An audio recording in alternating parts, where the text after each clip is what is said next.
Bom dia, pessoal, tudo bem? E aí, como é que você tá? Eu tô aqui começando a gravar essa aula. Se você tá me ouvindo aí, essa vai ser uma aula gravada, infelizmente. Eu estou de férias, né? E vou sair de férias agora no fim da semana. E no domingo eu não estaria presente para gravar essa aula. Então, estamos gravando antes. Então, essa é uma aula gravada. Ah, que está sendo lançada no mesmo dia, no mesmo horário, na mesma momento, né, que seria a aula mesmo, mas é uma aula gravada. Isso não significa que você não possa fazer perguntas nem interagir com a matéria, tá bom? Por quê? Porque nos nossos chats aí, tanto no Facebook quanto no YouTube, tem o nosso seminarista lá, o Gabriel. Ele está assistindo aí junto com você o vídeo e ele já recebeu esse vídeo durante a semana, então ele vai poder interagir com vocês aí. Qualquer dúvida, qualquer coisa que você tiver sobre essa aula, anota, né? Manda para o Gabriel, escreve aí no chat que o Gabriel responde no chat mesmo, ou quando eu voltar, eu respondo nas próximas aulas que vier para frente, tá bom? Nós vamos ter duas aulas gravadas, esse domingo, dia 13, e o próximo domingo, dia 20, se eu não me engano. Então, são aulas gravadas, mas o conteúdo é o mesmo, a matéria você pode assistir do mesmo jeito, tá bom? Então vamos orar e vamos partir para os nossos temas aqui de conversa. Pai, muito obrigado por esse tempo aqui de aprendizado da tua palavra, de mais conhecimento do Senhor. Obrigado, Senhor, por poder ter esse tempo como igreja em liberdade de estudar publicamente as escrituras, inclusive na internet, como nós estamos fazendo. Obrigado, Senhor, porque o Senhor é um Deus bom que não nos deixa perdidos num contexto de aflição, e a escatologia é justamente para esse contexto. Obrigado, Senhor, porque o Senhor nos deu esses livros que nos orientam, que nos instruem, que nos fortalecem, que nos apontam o caminho de como nós vamos obedecer ao Senhor, viver de uma maneira que agrada ao Senhor, mesmo em situações difíceis, em circunstâncias complicadas.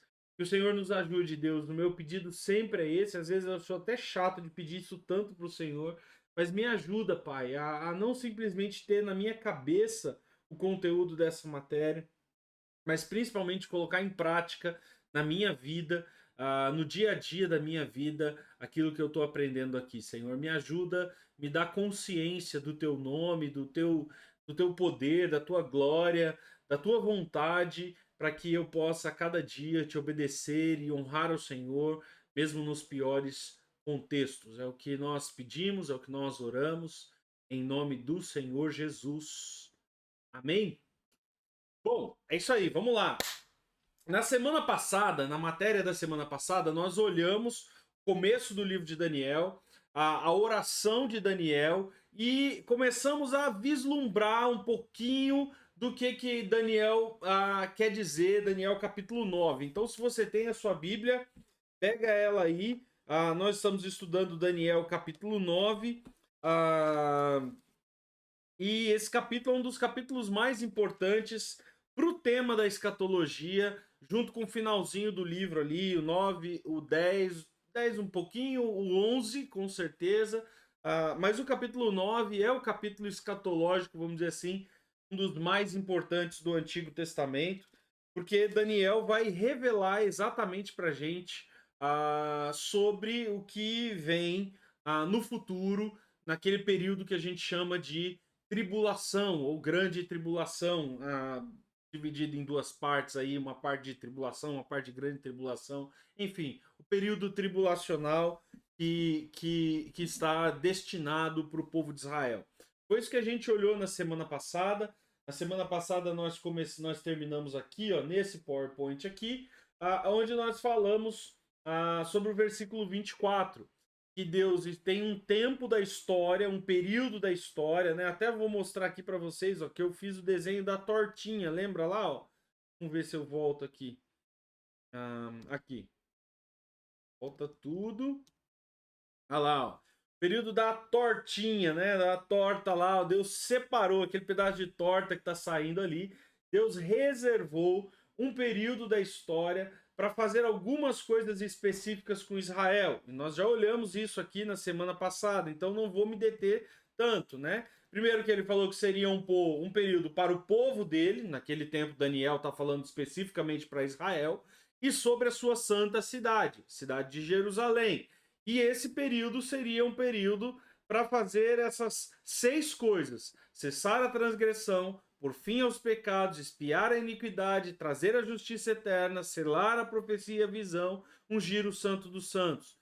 O sacrifício do Messias lida com essa primeira parte, né? Então, a obra de Cristo, quando os judeus se converterem de fato por crerem em Jesus Cristo, e não uma conversão pessoal, mas uma conversão nacional. O Israel como povo, o Israel nacional vai crer em Deus, vai haver uma conversão nacional de Israel, né?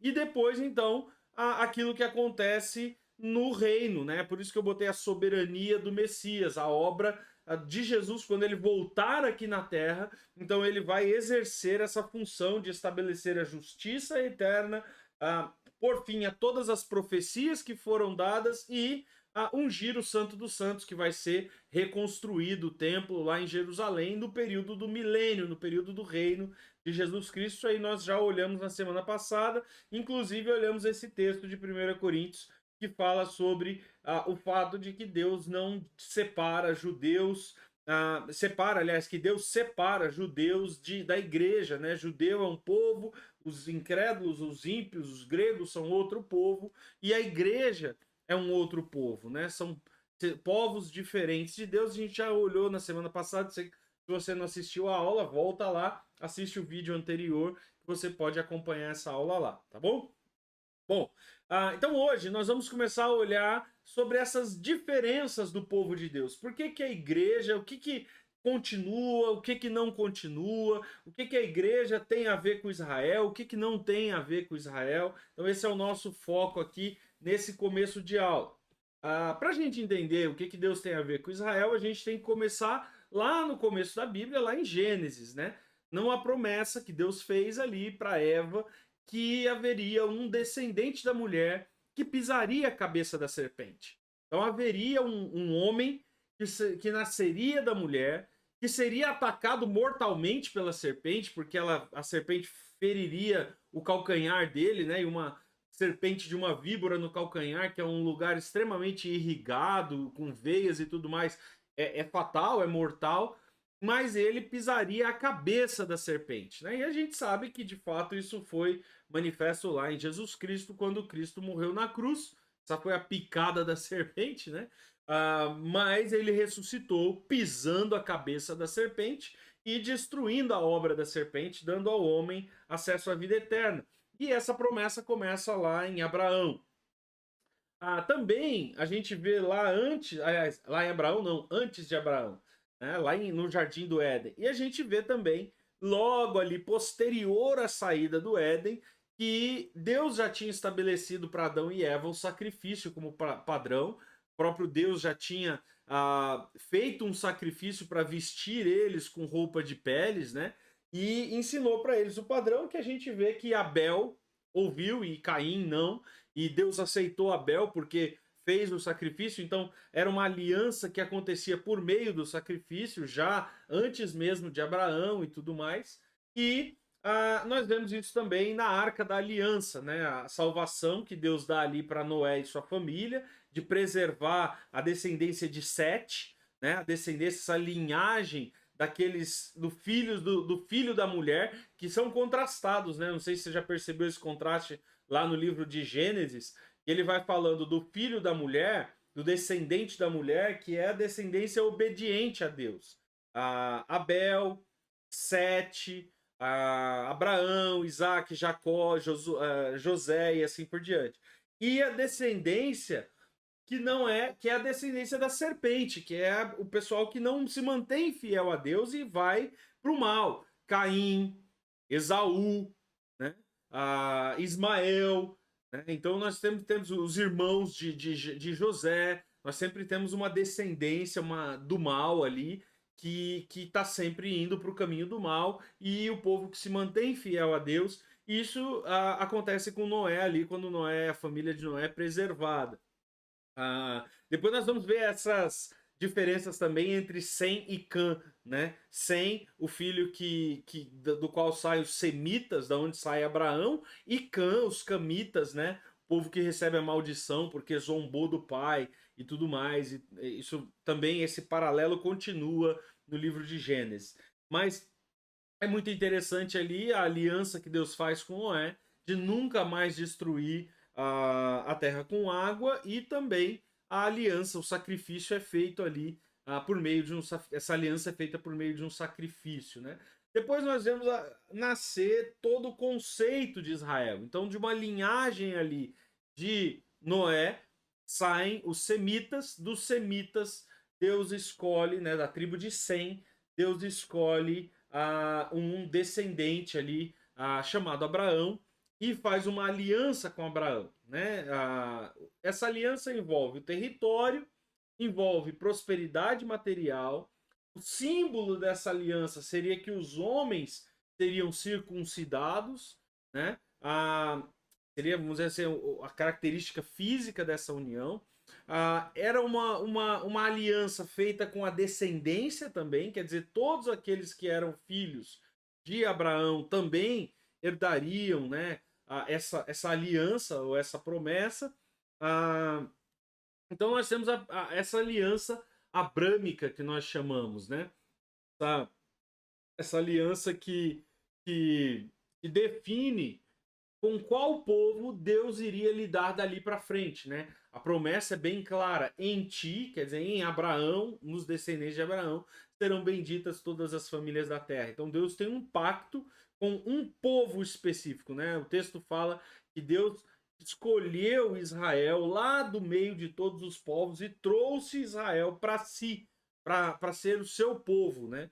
Então ali é um conceito nacional já, um conceito étnico de salvação, né? A salvação vem dos judeus, quer dizer, os judeus são o centro de salvação, dos pactos, eles são, na verdade, os mediadores da soberania de Deus na terra. Se você quisesse, no Antigo Testamento, conhecer a Deus, você tinha que ser inserido dentro desse povo da aliança, ainda que aqui e acolá Deus dá umas nuancezinhas de salvação para os gentios, mesmo quando Israel não cumpre essa função.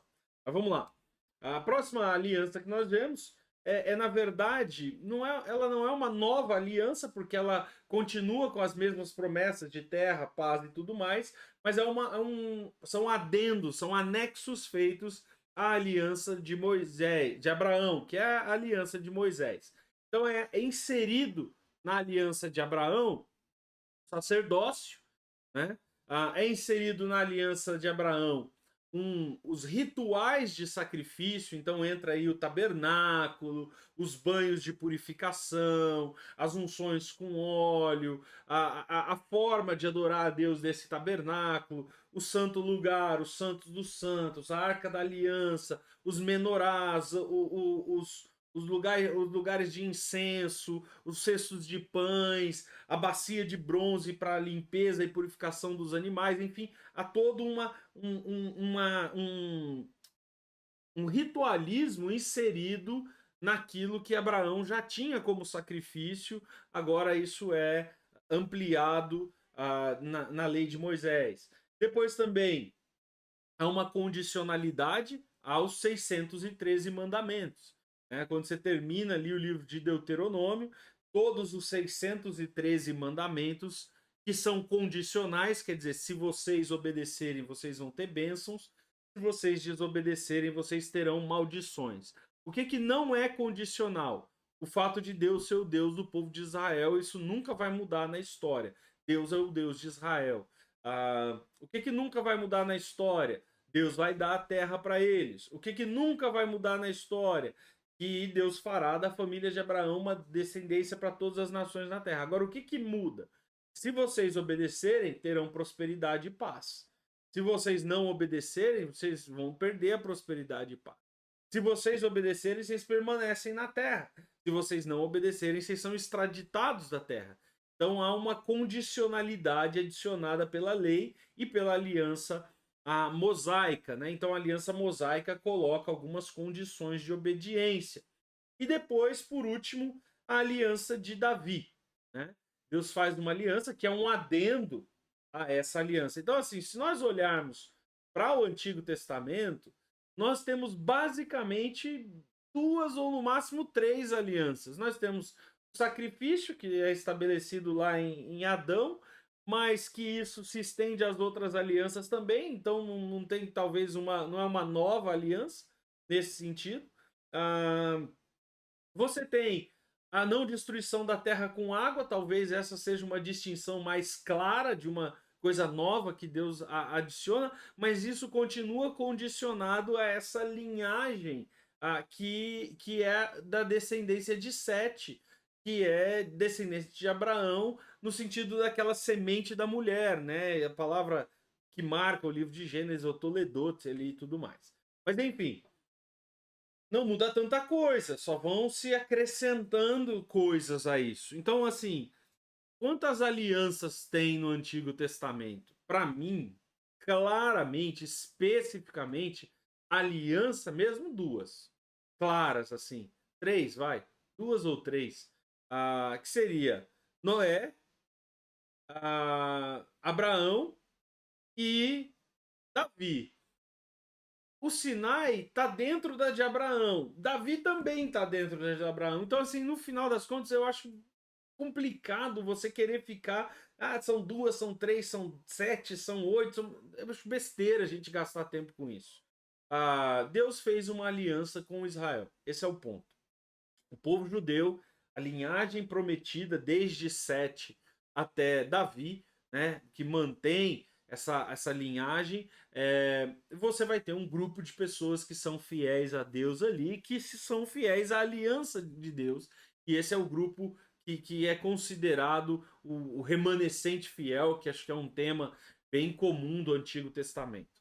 Mas enfim, Deus fez uma aliança com um povo específico, e dentro desse povo sempre haverá um grupo de pessoas que se mantêm fiéis a Deus, que se mantêm obedientes a Deus, e esse grupo de pessoas é o grupo que vai ser abençoado, o grupo que vai receber as promessas de Deus, né? Os judeus, né? Não o povo de maneira geral, mas os judeus salvos, os judeus crentes. É óbvio que a gente abre o Novo Testamento e a gente vê que esse povo fracassou. O povo judeu fracassou. O Novo Testamento já bate esse martelo com a frase de Jesus: vim para os que eram meus, quer dizer, os judeus, mas os judeus não me quiseram. Aliás, foram os judeus que gritaram: crucifica, crucifica, crucifica. E aí então Jesus diz que tem um outro povo, ele tem outras ovelhas. Ele não diz que ele abandona essas ovelhas e que essas ovelhas não são mais ovelhas dele. Ele diz que ele deixa essas ovelhas por um tempo e que ele tem outras ovelhas agora para cuidar, para salvar. Né? Então, ele vai então se direcionar para os gentios, e é aquilo que a gente, esse povo do Novo Testamento, que a gente chama de igreja. Tá? Então, é a igreja. Então, dentro dessa perspectiva de igreja, é feita uma nova aliança. E essa nova aliança ela é totalmente, completamente nova. Por que, que ela é completamente nova? Primeiro, ela não é mais baseada nos rituais do templo. O templo é substituído, o sacrifício não é mais refeito todas as vezes, porque quem morre na cruz do Calvário não é um animal, é Jesus Cristo. Então agora nós temos o Filho de Deus encarnado que morre, substituindo completamente Israel do Antigo Testamento, né? O sacrifício, aliás, do Antigo Testamento, e todo o que vinha acompanhado do sacrifício, quer dizer, o templo, os menorás, a arca da aliança, o tabernáculo, a sacralidade do local, tudo isso vai embora para o saco. Tudo é substituído, não tem nada daquilo, daquela religião judaica que é aproveitada, porque Cristo é a plenitude de tudo aquilo lá. Aquilo lá era simplesmente uma sombra do que Cristo é de fato concretamente. Então Cristo ele substitui. Você pode ler o livro de Hebreus aí que você vai ver como o autor de Hebreus vai mostrando pra gente como Cristo substitui todas aquelas ritualísticas e todas aquelas coisas do templo do Antigo Testamento. os 613 mandamentos que tinha no Antigo Testamento também passam a não valer mais para a igreja, porque a igreja tem agora a plenitude da lei, que é Cristo, e nós agora substituímos a circuncisão. Nós não temos mais circuncisão. Aliás, não cremos que o batismo é a circuncisão do Novo Testamento. O batismo é completamente diferente. A circuncisão era feita numa criança com 8 dias de vida, sem que ela tivesse fé alguma, por meio da aliança que estava sendo marcada lá no pênis daquela criança, de que ela era parte daquele povo, daquela nação, daquela etnia da promessa. No Novo Testamento não tem mais isso. Não tem mais judeu, nem grego, nem homem, nem mulher, nem cita, nem bárbaro, nem branco, nem preto, nem pobre, nem rico, não tem nada disso. Isso é cancelado completamente. E o filho do crente não é crente também. Ele não está inserido na aliança. Essa aliança é uma aliança pessoal e individual. Quer dizer, eu não batizo uma criança. Por quê? Porque a criança não tem condição de conhecer o mediador da aliança, que é Jesus Cristo. Então não tem como essa criança ser inserida numa aliança da qual ela própria não decidiu por ela. Então nós não batizamos crianças. As crianças precisam crescer e tomarem a sua própria decisão por serem parte dessa aliança em Jesus Cristo, a partir do momento que elas confessarem a Jesus Cristo como seu Salvador, né? Crerem no coração para a justiça e confessarem com a boca para a salvação. Temos a ceia, que é o símbolo dessa aliança. A ceia, ela é o memorial do que Jesus Cristo fez, então é a ceia que nos lembra que o mediador dessa aliança, que o meio de ser inserido nessa aliança é somente Jesus Cristo. Nasceu, não é inserido na aliança. O batismo não necessariamente insere ninguém na aliança. O que insere as pessoas nessa aliança é a fé no sacrifício de Jesus Cristo, e o memorial do batismo, da ceia, serve justamente para isso. O batismo é simplesmente uma apresentação aparente daquilo que já deve ter acontecido internamente. Mas isso algumas pessoas podem inclusive serem batizadas sem serem salvas de fato, porque ainda não se decidiram de verdade por Cristo, então se batizando só por tradição e tudo mais. Bom, e há uma condicionalidade também. A bênção de Deus, ela sempre é condicional, a bênção terrena de Deus. A eterna, não. A eterna só tem uma condição: crer em Jesus Cristo. Se você crê em Jesus Cristo, será salvo. Ponto. Essa é a questão eterna. Questão eterna, você creu em Jesus, você vai para o céu.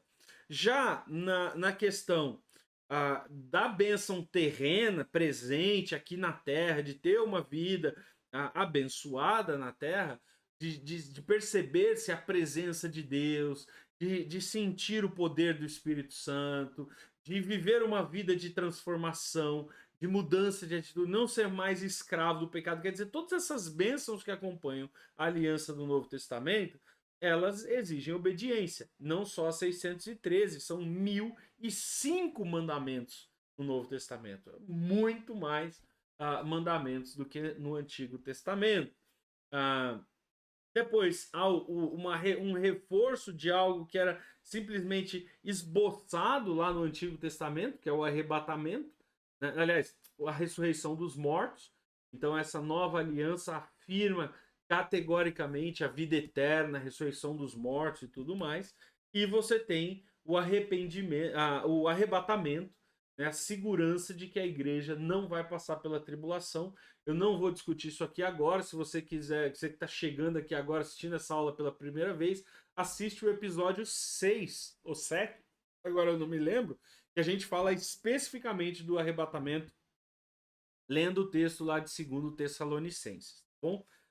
Então, e a promessa de novo céu, de uma nova terra. Quer dizer, a aliança antiga prometia um território específico lá no Oriente Médio, perto ali da onde hoje é a nação de Israel, que envolve desde o rio do Egito até o rio Eufrates, enfim, um território desde um mar até o Golfo de Aqba e tudo mais.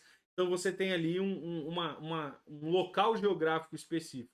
O local geográfico específico da nossa aliança não é aqui na Terra.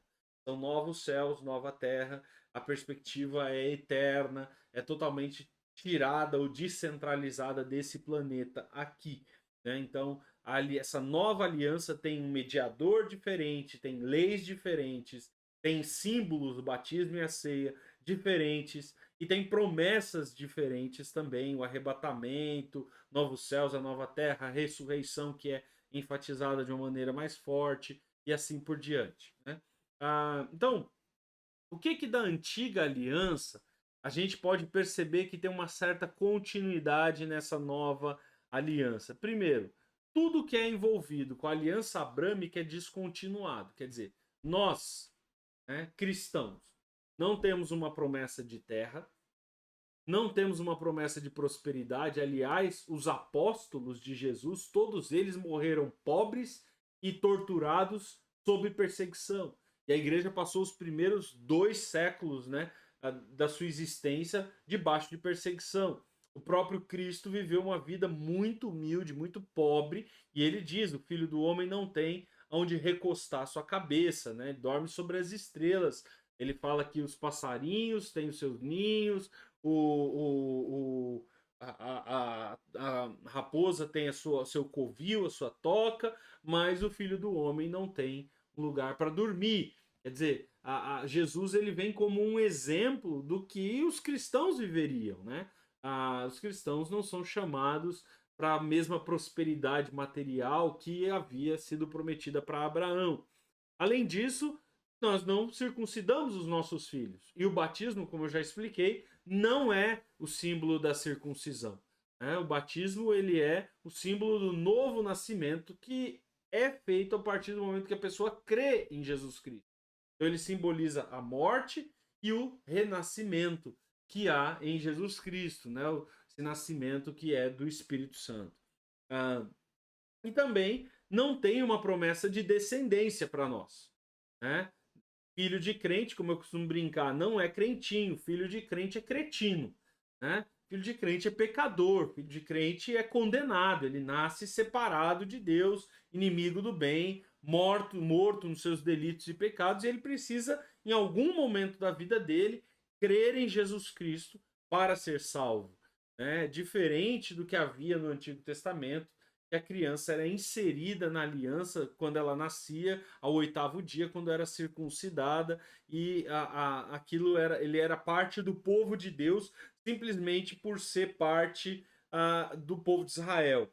Aqui no Novo Testamento não tem isso. O filho do crente ele não é parte do povo de Deus até o momento em que ele crê em Jesus Cristo e é inserido ali dentro do povo de Deus, né?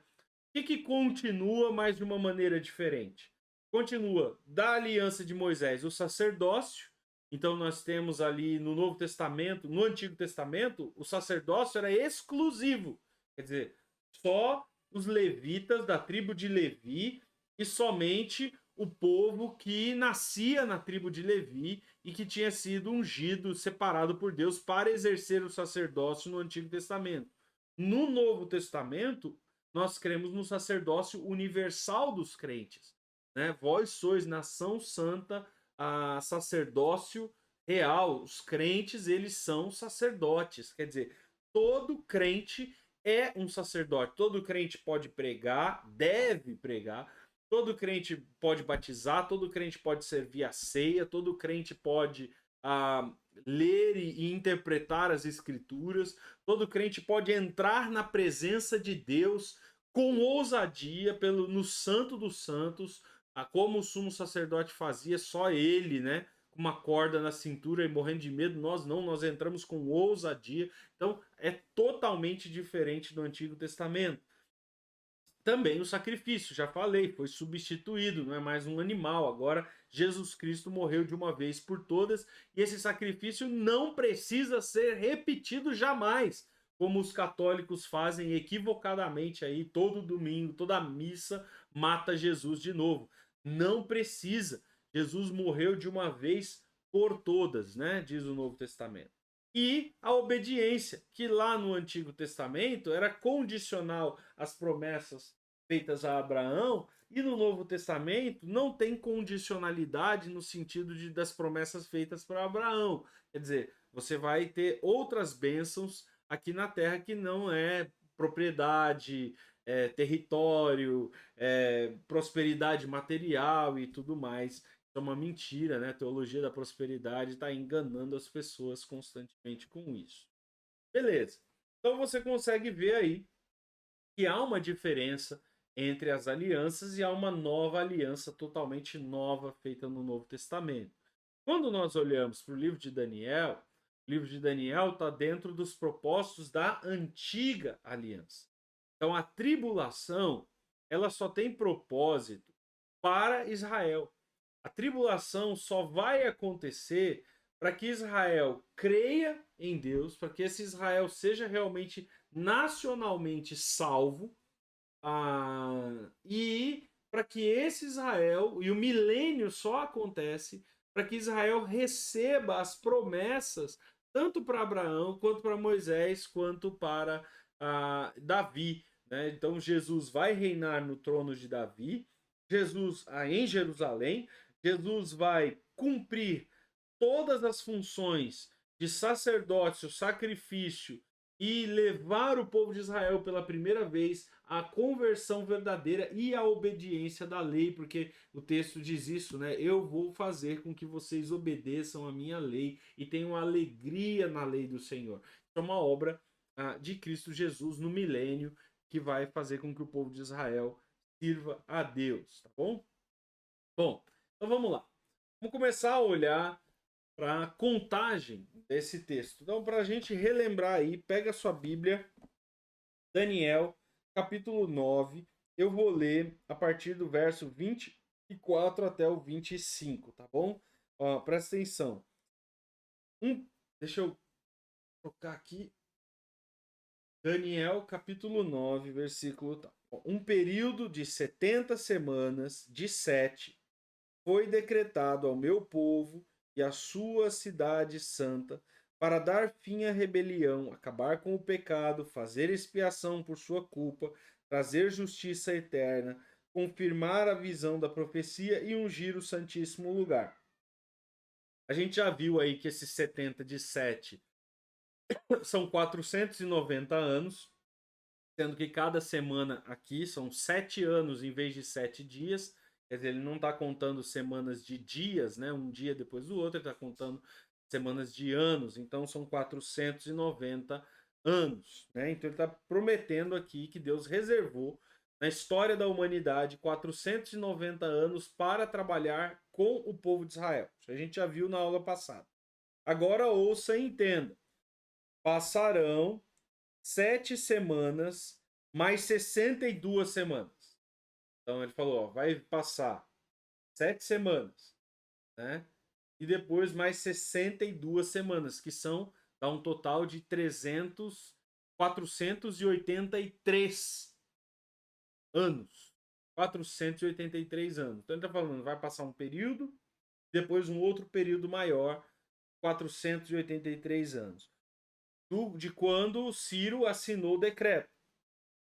E a cidade estava sendo reconstruída com seus muros, seus portões, suas ruas, ainda que debaixo de grande aflição, o livro de Neemias. Tá? Ele está dizendo, ó, a partir do livro de Neemias, vocês vão contar. Quando a cidade tiver com as ruas, os muros fortalecidos, as ruas construídas, o templo funcionando, tudo tiver acontecido, tiver restaurado, vocês vão começar a contar. E aí vocês vão contar 483 dias, anos, né? Semanas de anos, 483 anos. Quando bater esses 483 anos, o Messias vai vir, né? O Messias prometido vai entrar em Jerusalém. Ele diz aqui, ó, desde que for dada a ordem para reconstruir Jerusalém até a chegada do governante, o Messias, o ungido. Apesar de tempos difíceis, a cidade será reconstruída com ruas fortes e defesas. Tá? Depois desse período de 62 semanas de 7, o ungido será morto. Então, depois desses 483 anos, O ungido vai entrar em Jerusalém e vai ser morto. O Messias vai ser morto. E não restará nada. Não vai ter corpo, não vai ter cadáver, não vai ter quem enterrar, não vai sobrar nada. Ele vai desaparecer. E aí, ele fala que em algum momento depois disso vai surgir o anticristo. Então tá aí, isso no texto, a gente já olhou isso na semana passada. Mas vamos olhar isso agora graficamente, vendo aqui como é que isso funciona em termos das datas, tá bom? Então bora lá dar uma olhada nisso aí. Bom, as primeiras 69 semanas, que são esse período de 483 anos, vai começar a ser contado do ano 444 a.C., quando o rei Ataxerxes assina o decreto mandando Neemias para a cidade para reconstruir, como ele diz aqui, será reconstruído as ruas e as fortes defesas da cidade, apesar de tempos muito difíceis. É exatamente nesse período que nós começamos a contar os 483 anos. Se você contar 483 anos do ano 444, nós vamos chegar na seguinte conta. Do tempo que a ordem foi dada para reconstruir Jerusalém até o aparecimento do Messias, nós teremos aí o ano 33 AD, ou poderia ser depois de Cristo. O ano 33, ano Domini, quer dizer, é o ano da presença do Senhor, né? O ano em que o Senhor estava ali na terra. Então, esse ano aí, ele é contado ali até do ano 444 até o ano 33 antes de Cristo. Vamos dar uma olhada nisso aí, né? Primeiro, o decreto de Ciro foi dado em 538, está narrado também em Crônicas e em Esdras. Depois, o decreto de Dario foi reforçado, o de 512, confirmando o decreto de Ciro.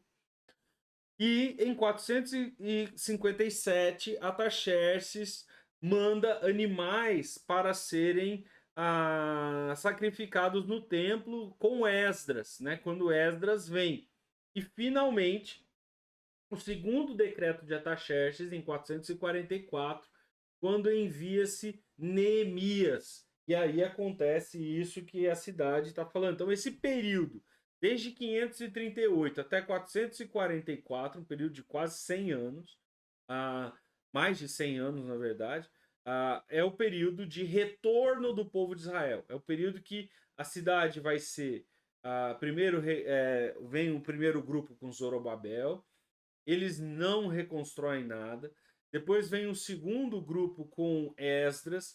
Esse grupo que Esdras vem trazem animais, eles reconstroem o templo, ainda com um intervalo de tempo de quase 20 anos, porque eles pegam o dinheiro que era para construir o templo e constroem mansões para si, e Deus ainda precisa levantar o profeta Ageu e o profeta Zacarias para exortarem o povo, porque eles estavam usando o dinheiro de Deus para luxo deles próprios, e Deus manda que eles se arrependam, e aí então eles conseguem terminar o templo em 515, 516. Em 512, Dario manda Esdras com animais para consagrar esse templo a Deus, né? Então termina-se o templo ali, e então mas ao mesmo tempo eles não reconstroem a cidade. O templo está construído, o povo está no assentamento, mas debaixo de muita perseguição dos inimigos. Então a cidade ainda está toda em ruínas. Neemias fica sabendo disso, e o rei então envia Neemias para reconstruir a cidade. Isso acontece no ano 444, quando a cidade é concluída, ruas, as muralhas, mesmo que ainda debaixo de muito ataque, e então o povo de Israel volta a adorar, a servir a Deus ali em Jerusalém, né? Isso vai fazer com que a gente veja o início disso tudo no dia 5 de março de 444. É quando o decreto é assinado, 5 de março de 444 antes de Cristo. O término, né, é no dia 30 de março de 33 ano Domini, que é quando Jesus entra montado no jumentinho na cidade de Jerusalém, sendo aclamado pelo povo de Deus, Hosana, o rei que vem em nome do Senhor. Então eles declaram a Jesus Cristo como rei, ele vem sentado sobre o jumento e vem para a sua coroação real, né? Ainda que o trono dele seja a cruz e não ainda o trono do governo de Davi. Né? Então isso é cumprido em Neemias 444, Neemias 2, de 1 a 8, vai descrever para a gente a ordem do rei para Neemias partir para reconstruir a cidade, e também cumprida em Marcos capítulo 11, versos de 1 a 10, quando Jesus entra em Jerusalém.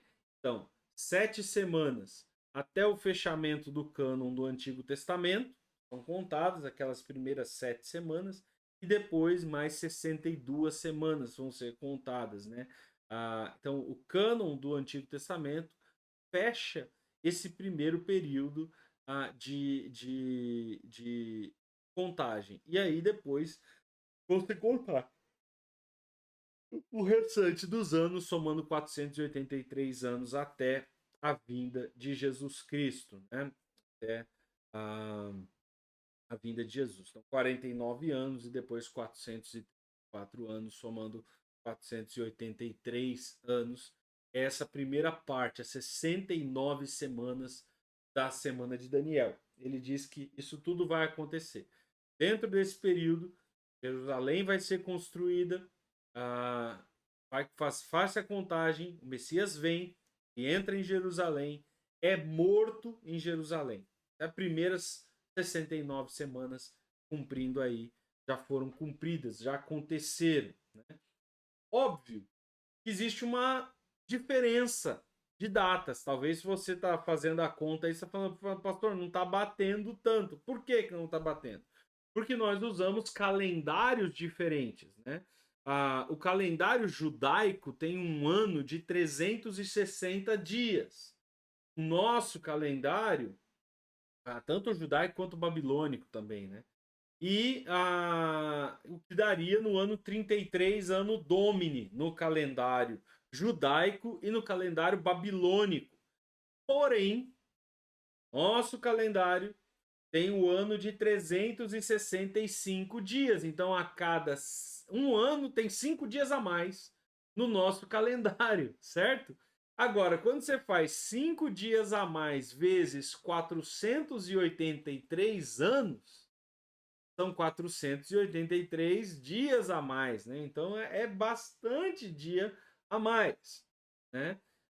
Então no calendário gregoriano, que é o nosso calendário, não seria no 33 AD, mas por volta, e aí eu botei 39, exagerando um pouco a data, mas por volta de 36 a 37 ano Domini. Então, foi mais ou menos no ano 36 a 37 que Jesus entrou em Jerusalém com 36, 37 anos de idade, porque também há uma contagem errada do nascimento de Jesus. Você sabe que o calendário gregoriano, ele errou, né?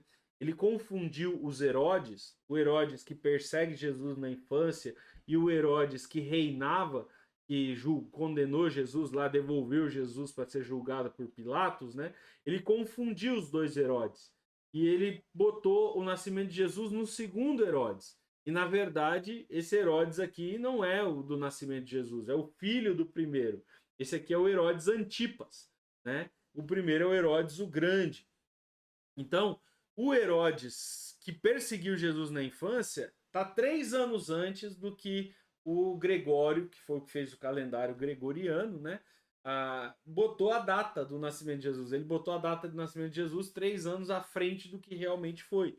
Então tem também esse erro do calendário gregoriano e há uma interpolação de datas. Então, na verdade, Jesus morreu com 36, 37 anos de idade, por volta então do ano 36, 37 do nosso calendário aqui, do calendário gregoriano, tá bom? Então foi por volta dessa data que Jesus morreu. É óbvio que quando a gente está falando de datação histórica, análise de um tempo tão antigo, 2000 anos atrás, 2 anos para cá, 3 anos para lá, é complicado bater um martelo 100%, mas é algo por aí. entre 36 e 39 depois de Cristo foi o ano em que Jesus entrou em Jerusalém e o ano em que ele foi morto. Você lembra que ele entrou em Jerusalém e no dia seguinte já foi preso, morto, e aí começa toda a perseguição sobre Jesus, né?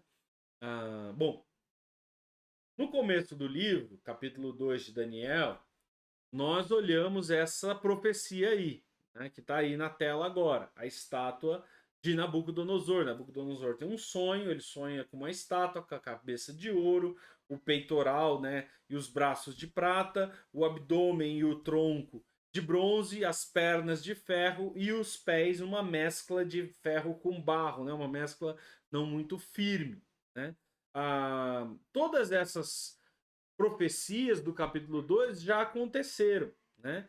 Então, as 69 primeiras semanas se referem a essa profecia até a perna de ferro. Por quê? Porque é até o Império Romano. Jesus nasceu, Israel estava debaixo do Império Romano. Então, a profecia das 69 semanas que vai até o nascimento e morte de Jesus vai até o Império Romano, né? Já já eu vou mostrar isso para vocês aí com mapas e datas para ficar fácil. A estátua de Daniel, então, do capítulo 2, é até a canelinha dela as 69 semanas do capítulo 9, né?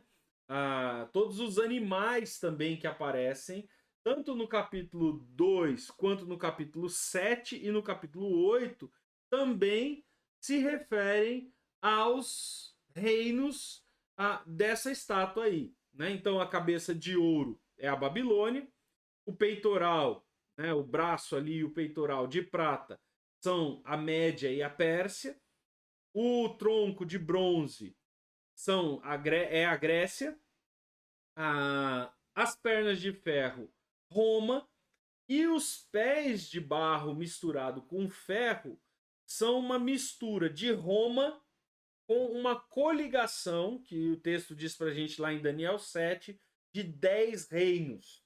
Há uma coligação de 10 reinos junto com Roma, e essa é uma coligação frágil, porque ela acontece por meio de casamentos e que são fáceis de se romper, né? Por isso que vai ser o pé de barro aí, o pé barro com ferro que vai derrubar quando Cristo, que é essa pedra que desce do céu, derruba os reinos do mundo, né? Mas você tem aí no capítulo 9, descrevendo 69 semanas que já se cumpriram aí na estátua, né? Babilônia, Média, Pérsia, Grécia e Roma, esses reinos já cresceram, nasceram, existiram e deixaram de existir. A 70ª semana de Daniel, esses 7 anos que faltam, os 490, 483 já aconteceram, e aí faltam 7 anos. Esses 7 anos que faltam, que a gente chama de 70ª semana de Daniel, né? A semana de número 70, 69 já se cumpriram, a semana de número 70, ela ainda não aconteceu. Falta uma semana, que a gente sabe são semanas de anos, então são 7 anos, vão acontecer ainda. É um ressurgimento do Império Romano, né, misturado com outros reinos. Alguns aí mais especuladores gostam de botar a União Europeia, falar, tá vendo? É o Papa, Roma tá ali, e aí tem a União Europeia e tal. Só que a União Europeia já passou de 10 reinos, de 10 países coligados, já são muito mais povos, né, do que isso. Se contar ali os Balcãs, as todos aqueles países, Iugoslava, República Tcheca, Bósnia, Sérvia, enfim, você tem ali muito mais do que 10 países, então pode ser que seja a União Europeia, pode ser que não, mas enfim, você tem ali uma coligação que vai surgir em algum momento da história, juntamente com o ressurgimento de um Império Romano, vai dominar o mundo, tá? Então, a gente tem aí, ó, de 605 a 539 o Império Babilônico, De 538 a 333, o Império Persa, né? De 333 a 63 antes de Cristo, o Império Grego, e você tem de 63 antes de Cristo a 476 depois de Cristo, aquilo que a gente considera como o primeiro Império Romano. Depois ainda o Império Romano se estendeu até mil, 500 e pouco, com o sacrossanto Império Romano e tal, quando as coisas começam a desandar de vez. Mas enfim, o Império Romano mesmo, na primeira sua força, vai até 476, né? Então você tem aí, ó, o que está marcado em laranjinha, aí, ó, você tem um laranja marcado aí. Deixa eu botar isso aqui para você, ó. Tá vendo aí, ó? Essa cor de laranja aqui é o Império Babilônico. A capital era a Babilônia, que tá aqui, ó. E é a mesma região da onde saiu Abraão, né? Ur, aqui, ó. Ur. Esse aqui é o Golfo Pérsico, essa água azulzinha aqui. E hoje esse lugar aqui é o país, né? Kuwait, aqui mais pro lado de cá, e Iraque, que ocupa toda essa parte aqui. Então, esse aqui é o Império Babilônico, né? Esse laranja. E você vê a extensão do Império Babilônico, ó, quando você vê aqui que tem esse lado pontilhado aí, ó, que você está vendo aí no mapa, esse lado pontilhado, estracejadinho todo aí, é também influência do Império Babilônico, né? Foi um império muito grande, muito poderoso, que dominou o mundo da época, né? Ele foi substituído pelo Império Medo, né? Então você tem esse país, essa aqui é a Média, ó. Aqui, ó, a Média, e a capital da Média era Suzã, né? Que fica aqui, ó, onde hoje é basicamente o Kuwait, né? Aquela região do Kuwait. Então você tem a Média, pegava toda essa região montanhosa, que até o que hoje nós conhecemos como Armênia, né? Ele cobria toda a região montanhosa aqui, a Média. E você tem a Média juntando forças com a Pérsia, né? A capital da Pérsia é Persépolis, que está aqui, ó, Persépolis. E a Média e a Pérsia juntam forças e invadem a Babilônia. Mas eles não só invadem a Babilônia, eles invadem toda a península grega, da Lídia, a Grécia, a Trácia e vai até a Macedônia, né? O Xerxes, que é o marido da Esther, ele entra em Atenas, né? Ele entra lá no panteão grego, na Acrópolis de Atenas, né? E desce até o Egito, domina todo o Egito e norte da África, e também estende as suas fronteiras até a barreira com a Índia e o começo ali da Ásia, né? Da Mongólia, onde hoje é Rússia e tudo mais. Então, é um império gigantesco, o Império Medo-Persa. O Xerxes foi o grande nome aí, né, de implantação desse império, de expansão desse império. O Xerxes é o marido da rainha Esther, né, que a gente conhece na história bíblica lá, e foi um grande, grande império mesmo, talvez territorialmente quase que um dos maiores, talvez só superado por Roma. Depois vem a Grécia e Alexandre o Grande, que é esse cara aqui, ó, esse baixinho, pequenininho, um adolescente, aí, um jovem, lidera os povos gregos a reagirem às invasões dos medo-persas, e então ele retoma, invade toda a península da Grécia, desce por aqui, passa em Jerusalém, né, domina Israel, vem até o Egito, domina toda essa região do Egito, depois sobe, invade a Babilônia, a Média, a Pérsia, e ele vai invadindo tudo isso aqui. Isso aqui, gente, durou uma campanha militar de 3 anos, de guerra atrás de guerra, seguido, e ninguém ganhava do Alexandre. O Alexandre foi um absurdo em termos militares. E ele é ferido aqui na fronteira com a Índia, ele é ferido mortalmente, e trazem o corpo dele de volta a Persépolis, onde ele morre. Ele morre em Persépolis, na Pérsia. Então, o Império Grego também está profetizado. Se você ler o capítulo 10, 11 e 12 de Daniel, Daniel, mais de 200 anos antes, dá todos os detalhes precisos. Ele dá inclusive os casamentos, o tipo de reino que vai surgir, quando Alexandre morre, que o reino é dividido em quatro e tal. Lógico que ele usa muita linguagem alegórica, então é muito engraçado. Ele chama Alexandre o Grande de um bode pequenininho com 4 chifres que sai chifrando para tudo que é lado. Ele sai chifrando, né? A norte, a sul, a leste, a oeste, a leste. Ele sai dando chifre para todo lado e em 3 anos, um período muito curto, ele expande o Império Grego numa proporção gigantesca, inclusive lançando as bases da língua grega e obrigando todo mundo a falar grego. Vai ser uma bênção para o surgimento do Novo Testamento e para a expansão da igreja entre os gentios, né? Depois de Alexandre o Grande, cai esse império de Alexandre o Grande e surge então o Império Romano. O Império Romano já tem proporções muito maiores, né? A Grécia, ela se estendia mais para cá, né?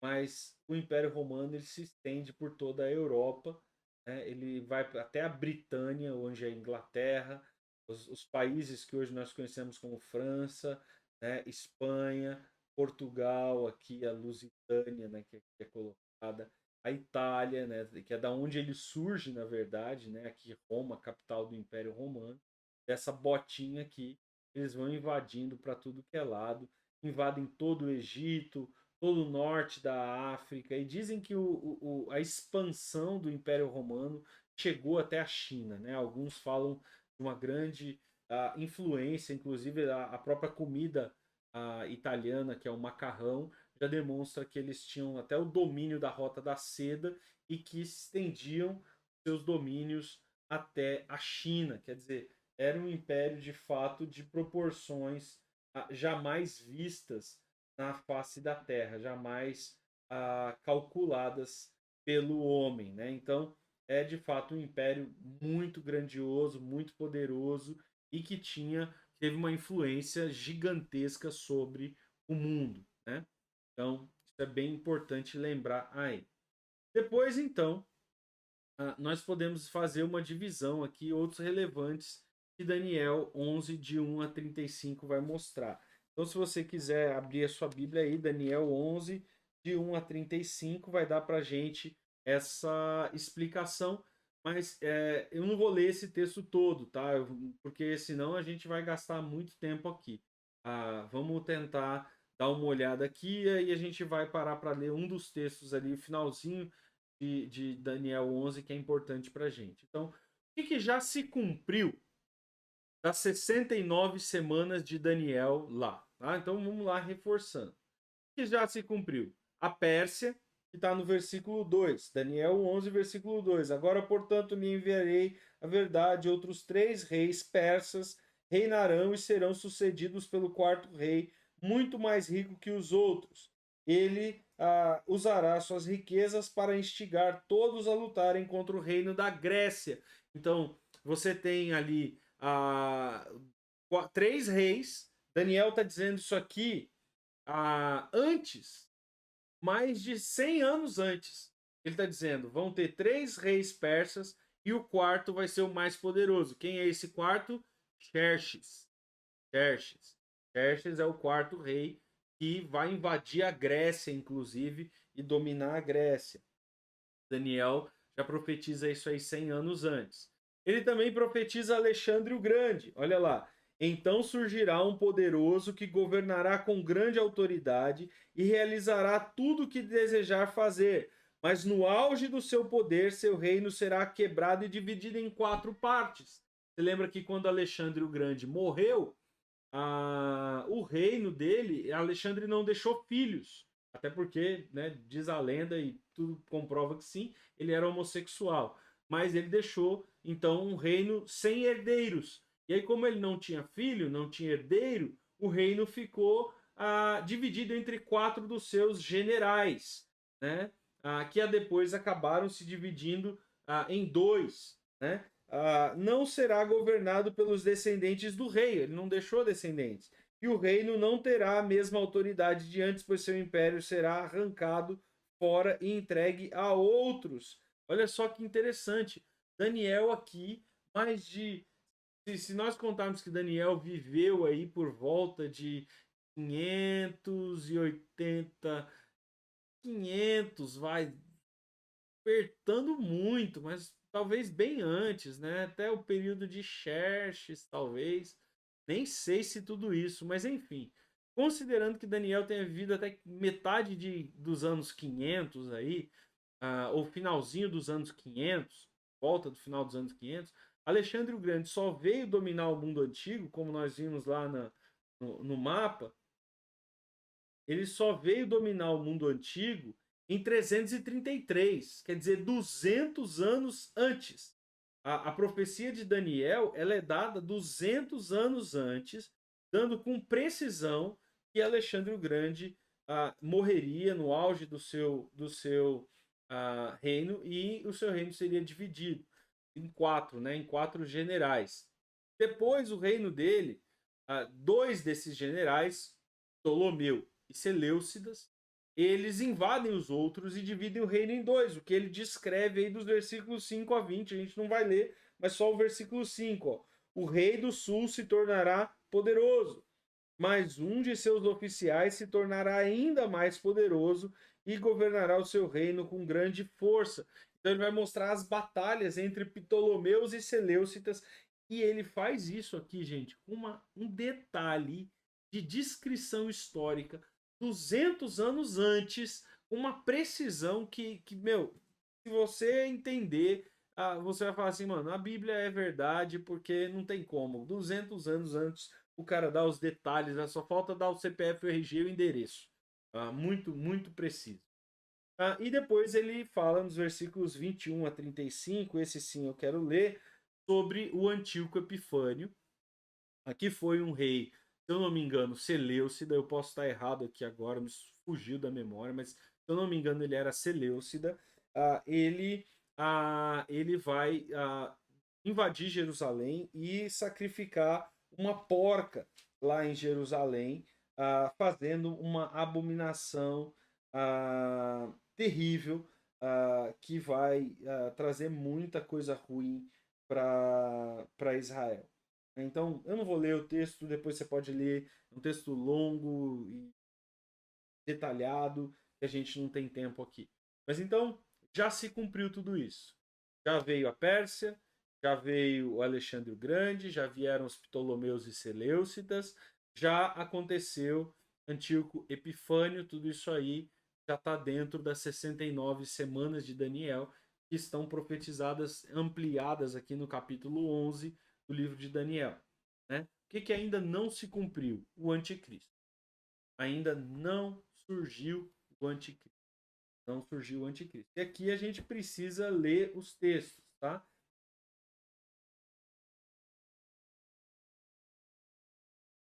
Vamos ler lá os textos, né? Isaías 11 a 13. Então vamos lá. Isaías capítulo 11, versículo 13. Que são as descrições bíblicas do anticristo, né? São as descrições bíblicas desse inimigo de Deus aí final, né? As descrições do anticristo. A Isaías 11, 13 diz assim, cadê? Vou ler do 12. Levantará-se uma bandeira entre as nações e reunirá os exilados de Israel e ajuntará o povo disperso de Judá desde os confins da terra. Então, por fim, acabará o ciúme entre Israel e Judá, deixarão de ser rivais, unirão forças para vir sobre a Filistia no oeste, juntos, atacarão e saquearão as nações do leste, ocuparão as terras de Edom e Moabe, e Amon lhes obedecerá. Isso aqui é bem importante porque está falando que Amon e Moabe e Edom, que são inimigos de Deus, serão inimigos de Israel, serão aqui, se unirão, né, para atacar Israel. Essa união, ela é descrita no texto de Daniel, capítulo 11, versos 36 a 45, diz assim, ó: esse rei, o anticristo, fará o que bem entender, se exaltará, afirmará ser maior que todos os deuses, e chegará a blasfemar contra o Deus dos deuses. Terá êxito, mas apenas até que complete o tempo da ira, pois aquilo que foi determinado certamente acontecerá. Ele não respeitará os deuses dos seus antepassados, nem o Deus preferido das mulheres, nem Deus algum, pois dirá que é o maior de todos os deuses. Em lugar dele adorará o Deus da fortaleza, um Deus que os seus antepassados não conheceram, e lhe dará honra com ouro, prata, pedras preciosas e presentes caros, dizendo contar com a ajuda desse Deus estrangeiro, atacará as fortalezas mais poderosas, honrará os que se sujeitarem a ele, os nomeará com cargos de autoridade e dividirá a terra entre eles como recompensa. Então, no tempo do fim, o rei do sul lutará contra o rei do norte. O rei do norte atacará com carros de guerra e os seus condutores e com muitos navios. Percebe uma coisa? Reino do norte. O anticristo, no livro de Apocalipse, nós vamos ver lá depois, vem do norte. Né? Então é o reino do norte. Ele vem do norte, entrará na terra gloriosa e muitas nações cairão. Olha aqui, Isaías, que a gente leu. Mas Moabe, Edom e a maior parte de Amon escaparão. Né? Ele conquistará muitos países e nem mesmo o Egito escapará. Tomará para si o ouro, a prata, os tesouros do Egito, e os líbios, os etíopes serão seus servos.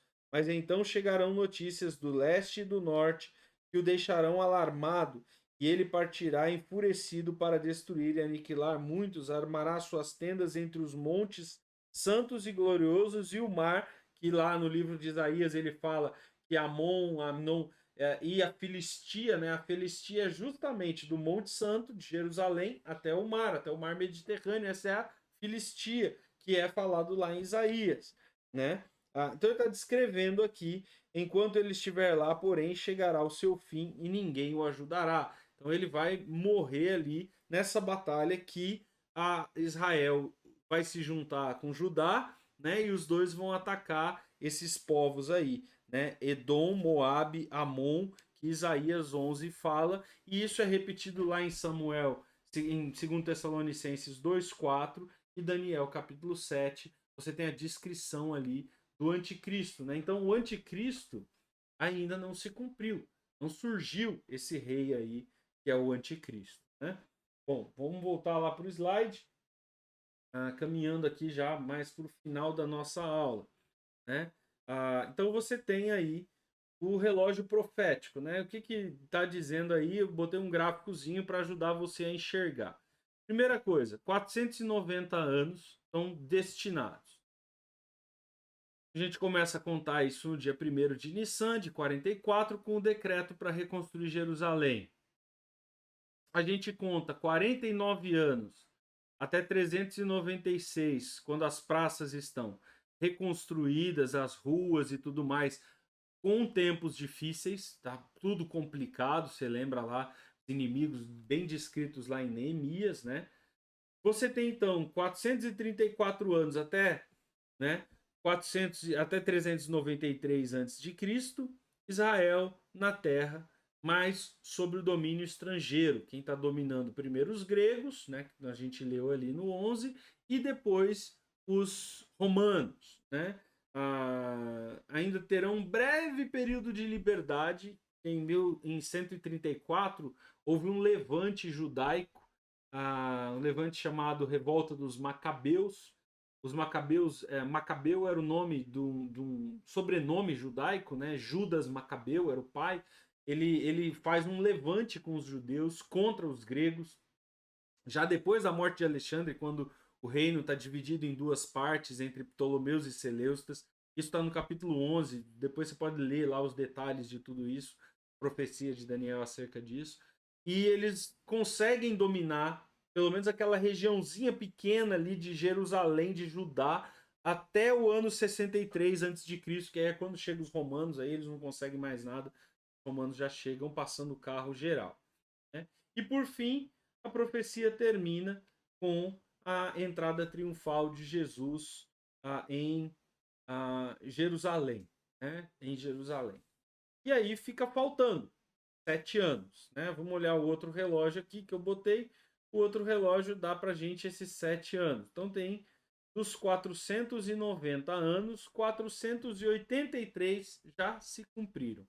Só faltou esse pedacinho aí, né? Esse Vzinho que tá para se cumprir, né? Então, tem um intervalo profético aí, né? Que o texto de Daniel não deixa tão claro para a gente. Por que logo depois da morte de Jesus, por que imediatamente após a morte de Jesus o anticristo não surgiu? Polêmica. Alguns dizem que surgiu. Alguns dizem que, na verdade, o anticristo foi Antíoco Epifânio, que veio há mais ou menos 200 anos, 100 anos antes de Cristo.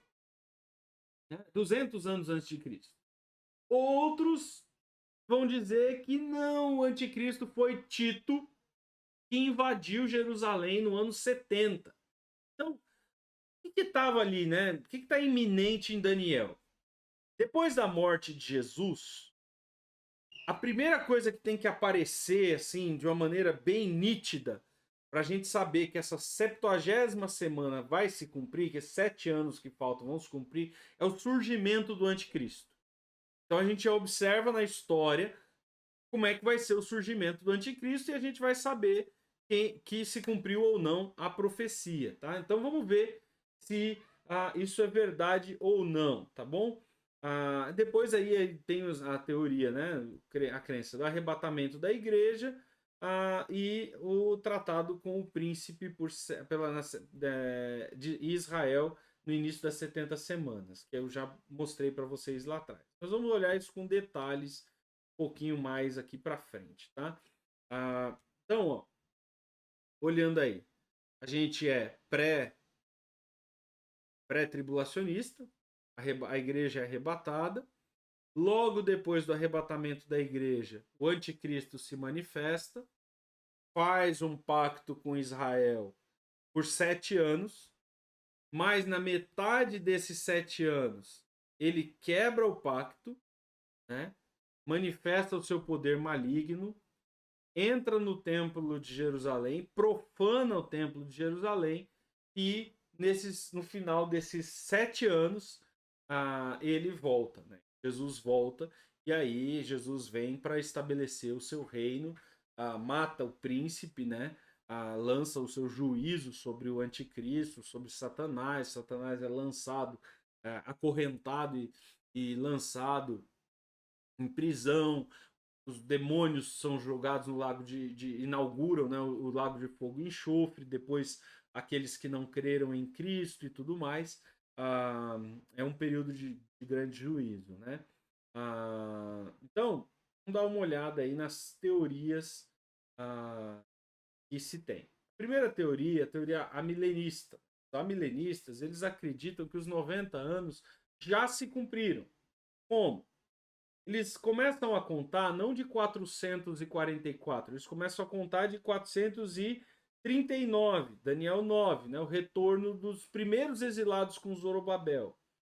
Depois eles contam a partir de 457, quando Esdras lê a lei de Deus em Israel pela primeira vez, 457 de Tisri. Depois eles contam 49, que são anos, que são aquelas primeiras 7 semanas, e depois eles contam as outras semanas que faltam, né? Data do primeiro ciclo sabático de regresso. Eles falam que a primeiros 7 anos que ele fala lá, os primeiras 7 semanas, são 49 anos, né? Que são semanas de anos, cada semana um ano, cada dia da semana é um ano, né? Cada 7 semanas são 7, cada uma semana são 7 anos. Eles jogam o primeiro sabático ali como a primeira marca, né? A gente joga o cânon do Antigo Testamento. eles jogam o primeiro ano sabático, né, o ano do jubileu. Depois eles vão contar mais 62 semanas, que são 434 anos, até o ano 27, que é o batismo de Jesus. Nós contamos a entrada triunfal. Então, na entrada triunfal, Jesus cumpriu-se Daniel falando da vinda do ungido. Para eles, é no batismo de Jesus que se cumpre o pensamento do ungido, que faz sentido, inclusive, ser no batismo de Jesus. Nesse sentido, é bem interessante. Para mim, é muito mais interessante Jesus entrando e sendo aclamado como rei, mas para eles faz todo sentido, porque o batismo é quando a pomba desce sobre Jesus e Deus afirma: Este é o meu filho amado em quem eu me comprazo. E a pomba, né, o óleo, o azeite, ele é, no Antigo Testamento, o símbolo dessa presença do Espírito Santo que capacitava o rei a governar. Então, faz sentido também, não é de todo desprezável o pensamento amilenista nesse sentido. E aí eles contam 3 anos e meio do batismo de Jesus até a morte de Jesus na cruz, e mais 3 anos e meio eles contam até o ano 34, ano Domini, que é o martírio de Estevão. Aí a coisa começa a desandar daí. A contagem a partir de 457 faz sentido. Tratado de Ciro. Beleza, não é o que eu acho, não concordo plenamente, porque Daniel fala pra gente que as cidades vão ser a cidade vai estar fortificada, as ruas estarão pavimentadas, isso bate muito mais com o Tratado de Artaxerxes do que o Tratado de Ciro. Mas, ok, até aí estamos junto, pode ser, vamos lá, joga para cá, joga para lá, não tá tão complicado assim. O ano do jubileu, poxa, é um ano importante. O primeiro jubileu conta lá os seus 49 anos, as primeiras 7 semanas. Bate bem. É até, de certa maneira, mais interessante do que até o próprio ano do fechamento do cânon, que é contraditório e tem um monte de discussão acerca disso. Mas ok, dá pra gente conversar. Vamos contar então as 62 semanas até o batismo de Jesus em 27 ano Domini. Beleza, interessante. Batismo com ungido, né? Ungido como rei, ainda que o povo não estava reconhecendo ele como rei coisa nenhuma, estava no comecinho do ministério dele, eles só vão reconhecer isso na entrada triunfal. Mas enfim, tamo junto. Vai, dá para negociar, dá para conversar, dá para dizer, não é o que eu concordo, mas ok, beleza. 3 anos até a morte de Jesus, 3 anos e meio de tribulação. Tá, cadê o anticristo? Tem anticristo. Cadê o tratado de 7 anos de paz do príncipe? Não tem tratado de 7 anos de paz do príncipe. Como que pode ser isso a tribulação? Já começamos a forçar a barra aqui um pouquinho. Mas a barra começa a forçar nos outros 3 anos e meio. Eles contam 3 anos e meio até a morte de Estevão. Agora, da onde eles tiraram que a morte de Estevão é um marco histórico de Israel, a ponto da morte de Estevão ser contado como o fim da grande tribulação? Não faz sentido. E não faz sentido ainda mais porque aí eles vão jogar lá para o ano 70, ano Domini, a destruição de Jerusalém, como também parte da tribulação, porque eles vão afirmar que o anticristo é Tito. Aí, mano, bagunçou tudo. Porque na Bíblia o que começa a tribulação é a revelação do anticristo. Para eles, o que começa a tribulação é o ministério de Jesus, o ministério público de Jesus, a perseguição, que nem foi tanta no começo do ministério de Jesus, mas eles começam a olhar ali, o ministério público de Jesus, como o começo da tribulação. E a Bíblia diz que a manifestação do anticristo, eles deslocam a manifestação do anticristo para o ano 70. Depois da tribulação. que é uma nova tribulação, que não segue os padrões, porque Tito, a gente vai ver aqui, não fez pacto nenhum, enfim, bagunça tudo, gente. Não dá para encaixar, entendeu? Se você até ali, o batismo de Jesus, eu poderia reconsiderar, poderia discutir, a gente tem que analisar, olhar os textos, a gente não tem tempo aqui para isso, mas olhando texto por texto, eu não concordo, tenho minhas argumentações para não concordar, mas até ali, ok, né? Dá para engolir. Agora, tribulação começando, 3 anos e meio de tribulação depois, morte de Estevão, deslocado ano 70, que o anticristo vem depois da tribulação. Gente, aí alegorizou, chutou o balde e não dá. É uma ginástica que para mim não tem como ser feita, tá? Então, eu pessoalmente não concordo com isso. A profecia de Daniel, das 69 semanas, as primeiras 69, aconteceram literalmente, precisamente, integralmente. Exatamente como veio primeiro o Império Babilônico, depois o Persa, depois o grego se dividiu em 4, depois em 2, o Reino do Norte lutou contra o Reino do Sul, depois veio o Império Romano. Quer dizer, tudo aconteceu na sequência exata e precisa. Toda a profecia do capítulo das 69 semanas, do capítulo 9 de Daniel, aconteceram cronologicamente, exatamente como tinha sido dito. Por que, que eu tenho que deslocar? Por que, que eu tenho que agora... As datas são precisas, quer dizer, de 444 até o ano 37, ano Domini ali, Jesus veio, entrou em Jerusalém. Não há dificuldade, a data dos 483 anos do decreto até a vinda do Messias, você conta mais para trás ou mais para frente, você considera o batismo ou você considera a entrada triunfal em Jerusalém, 483 anos foram precisos. Por que que quando chega nos 7 anos da tribulação, essa galera quer falar que os 7 anos da tribulação são 20? Não dá, não bate, não encaixa, entendeu? Então, não dá. O que eles vão dizer pra gente aí, né?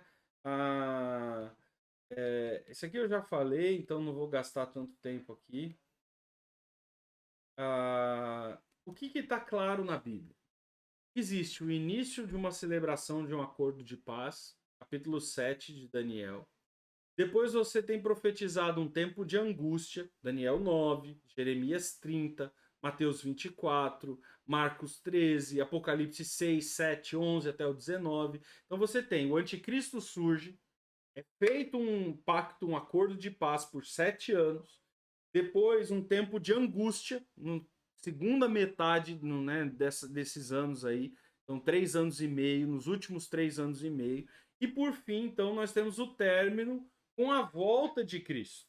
Essa é a sequência que está bem clara lá no livro de Daniel.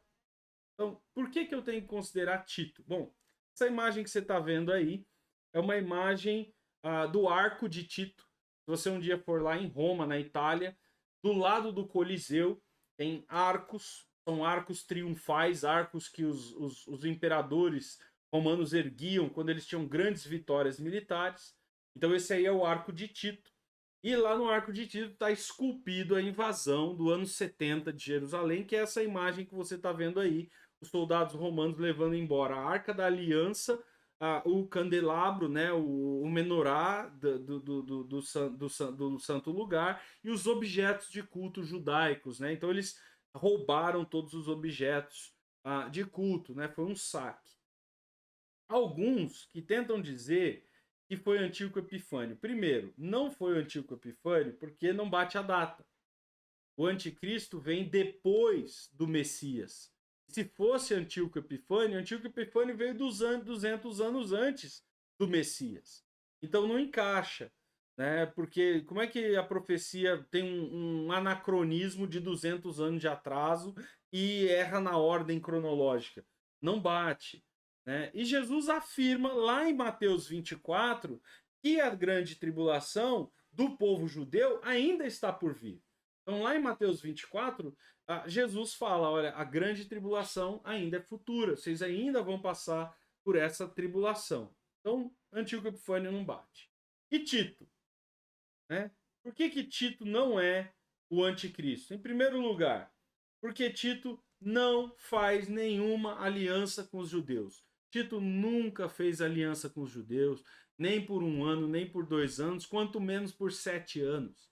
Tito foi enviado de Roma para chegar em Israel e passar o carro. Não teve aliança, não teve pacto de paz, não teve 3 anos e meio de uma relativa paz para depois ter uma invasão. Então, isso não aconteceu com Tito. Segundo, a invasão do ano 70 também não durou 7 anos. Né? Não teve o pacto e a invasão não durou 7 anos. A invasão de Tito foi rápida. Durou meses. Porque Israel caiu, assim, fácil diante dos romanos. E a diáspora foi enorme. E por fim, Tito saqueou o templo, né? Levou os objetos do templo embora, como nós vemos nessa imagem aí, mas Tito nunca vilipendiou o templo. Não fez nem de longe o que, por exemplo, Antíoco Epifânio fez. Antíoco Epifânio, no ano 200 a.C., um pouquinho ali, 184, alguma coisa assim antes de Cristo, Antíoco Epifânio, ele profanou o templo, ele levou uma porca e ele sacrificou uma porca e jogou sangue de porco, que é um animal imundo para os judeus, no templo dos judeus. E o próprio nome dele, ele se chama Epifânio, significa manifestação de Deus. Ele próprio se chamava a manifestação viva de Deus. E ele vilipendiou para se sentar no lugar do sumo sacerdote ali e fazer a função de rei, de juiz, de tudo. Então, assim, caracteristicamente, o Antíoco Epifânio parece muito mais com o anticristo do que o Tito. Mas o Antíoco Epifânio não bate por causa da cronologia histórica. E o Tito não bate por causa das próprias características de Tito. Tito simplesmente invadiu e levou embora. Ele não desonrou, ele não estava ali para profanar, para causar uma desolação de afronta a Deus, a religião, não. Ele só simplesmente pegou o ouro e levou embora. Que todo o exército fazia em uma invasão, assim como os babilônicos fizeram com os judeus quando levaram tudo o que podiam. Né? Então, não bate. Tito não é, de fato, o anticristo. Então, para a gente terminar, eu vou colocar aqui para vocês como é que eu vejo historicamente as 70 semanas de Daniel. Né? Primeiras 69 semanas, depois 7 semanas e depois a vinda do Messias e do reino. Né? Então, essas 3 anos e meio mais 3 anos e meio são a tribulação, a manifestação do anticristo. Por isso que tem essa lacuna aí no desenhozinho e falta a vinda do anticristo. Né? Então você tem eternidade passada, eternidade futura. No ano 444, Artaxerxes I assina o decreto para enviando Neemias para terminar a reconstrução da cidade de Jerusalém. A gente começa a contar daí 483 anos. Primeiro a gente conta 49 anos, depois 334, 434, dá 483. Vai dar por volta de 36, 37 Anno Domini. Jesus entra em Jerusalém na entrada triunfal. Qual que era o problema da gente que acredita que a tribulação ainda não aconteceu? O problema é que Israel não existia. Israel foi invadido no ano 70, depois de Cristo, por Tito. Os judeus foram dispersos, aquela terra ficou abandonada, Israel nunca mais voltou para lá. E não existe nação de Israel até o ano de 1948. Até 1948 não existe povo judeu localizado numa terra, não tem cultura, não tem política, não tem governo, não tem terra. Então a teologia ficou, cara, a gente precisa arrumar uma outra alternativa. Por isso que surgiu o pós-milenismo, por isso pós-tribulacionismo e tudo isso mais. Porque a galera ficou perdida. Só que em 1948, Israel foi declarado como um Estado pela ONU. Em 1967 teve a primeira intifada, a primeira tentativa dos árabes de tomar Israel. Diante disso, Israel reagiu e reconquistou mais território ainda. Tá aí no mapa, para você ver, em 1947 e 49, quando Israel foi considerado Estado, ele tinha essa parte azul. Em 1967, na primeira intifada, essa parte ficou listrada porque Israel estendeu o seu domínio. E em 2005, que foi quando esse mapa foi feito, Israel já tem o domínio sobre todas as colinas de Golã e, na verdade, até a península do Sinai, que agora ele devolveu para o Egito num acordo de paz, né, em 2005.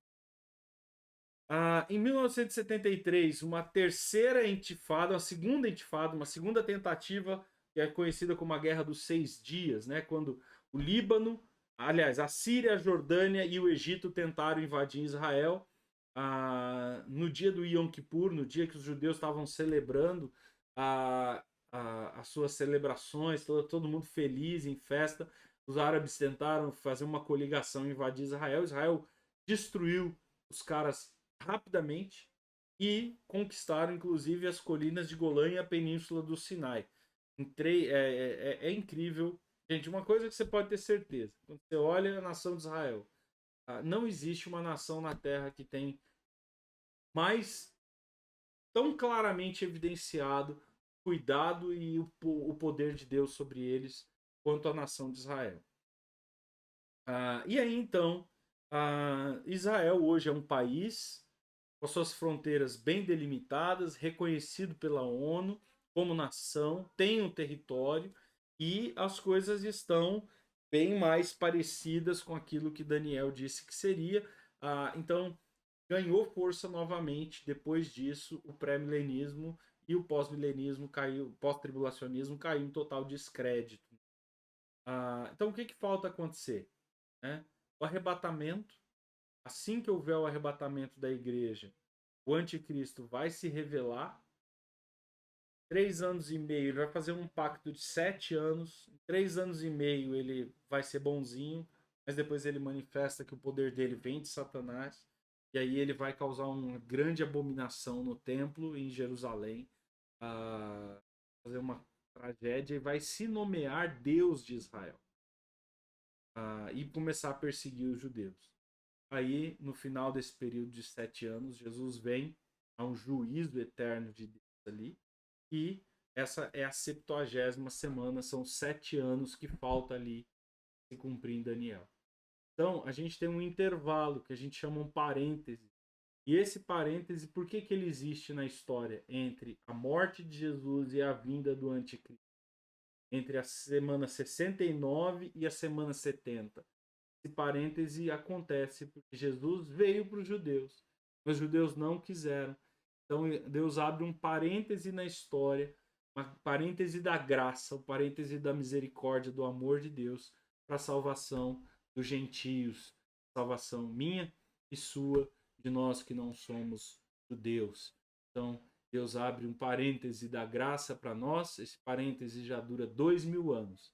Mas a qualquer momento esse parênteses vai ser fechado com o arrebatamento da igreja.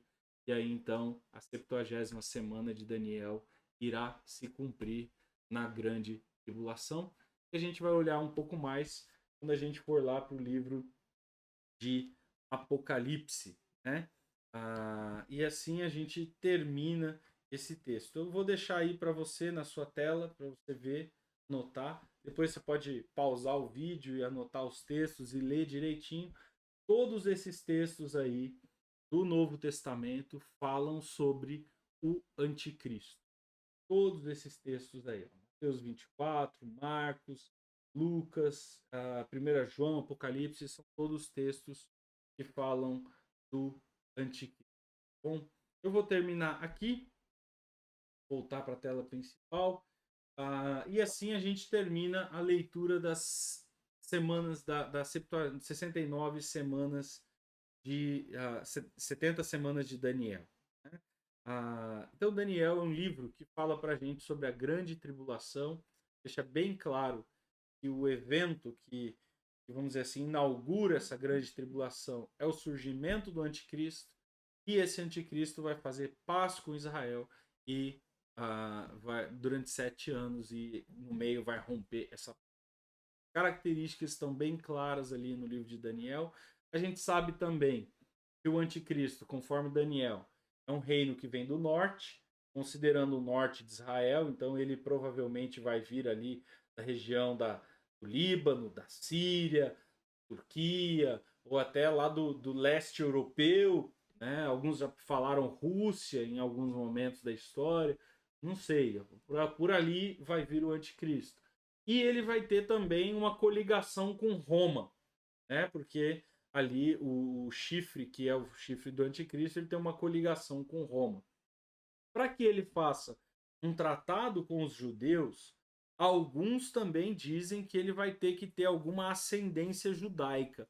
Ele vai ter que ser um judeu para ser aceito pelos judeus também. O que é possível dentro do texto que nós vemos ali, né? Então, na semana que vem, a gente vai olhar o livro de Apocalipse. Então, na semana que vem, a gente vai olhar lá para frente o livro de Apocalipse e a gente vai começar a ver como é que Daniel se encaixa com a descrição de Apocalipse e se encaixa perfeitamente. Bom, é isso aí. Deus abençoe você. Um bom domingo. Aproveita teu dia para glorificar o Senhor. Se Deus quiser e permitir, nós teremos culto presencial às 18h30. Não esquece de ir lá e reservar a sua vaga para você assistir presencialmente. Bom, nós estamos expondo aí uma série de mensagens sobre Jesus Cristo no Antigo Testamento. Sido uma bênção, espero que você não perca. Tá bom? Beijo!